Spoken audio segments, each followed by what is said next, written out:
উম্মতের ভালোর জন্য, উম্মতের আমল পরিপূর্ণ হওয়ার জন্য রব্বে কারিমের কাছে আমার প্রিয় নবী মুহাম্মদুর রাসূলুল্লাহ সাল্লাল্লাহু আলাইহি সাল্লাম অনেকভাবে দরখাস্ত করেছেন। দরখাস্তের মাধ্যমে আল্লাহ থেকে আমার প্রিয় নবী অনেক কিছু আদায় করে নিয়েছেন, নিজের জন্য নয়, শুধুমাত্র তার গুনাহগার উম্মতের কল্যাণের জন্য। এরই কিছু হাদিস যার মাধ্যমে, যা মানলে আমরা উপকৃত হতে পারব। কারণ রাসূল করিম সাল্লাল্লাহু আলাইহি সাল্লাম বলেছেন বিদায় হজের সময়, আমি তোমাদের মধ্যে দুটি জিনিস রেখে গেলাম, একটি হলো কোরআন আর একটি হলো সুন্নাহ। অতএব কোরআন সুন্নাহ মোতাবেক যারা চলবে তারা কখনো পথভ্রষ্ট হবে না।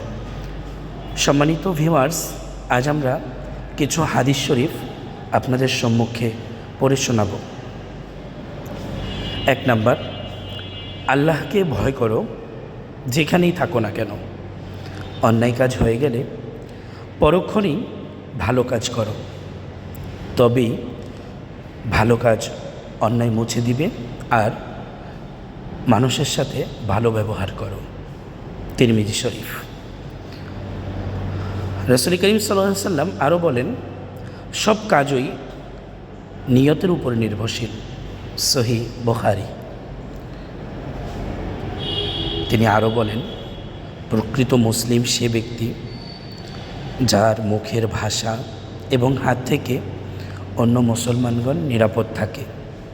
সহিহ বুখারী।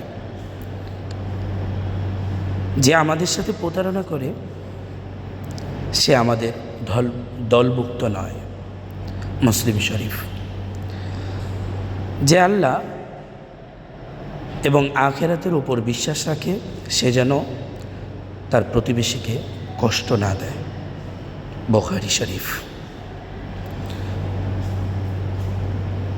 যে আল্লাহ ও আখিরাতের উপর বিশ্বাস রাখে সে যেন তার মেহমানকে সম্মান করে। বুখারী শরীফ। যে আল্লাহ ও আখিরাতের উপর বিশ্বাস রাখে সে যেন ভালো কথা বলে নতুবা চুপ থাকে। বুখারী শরীফ।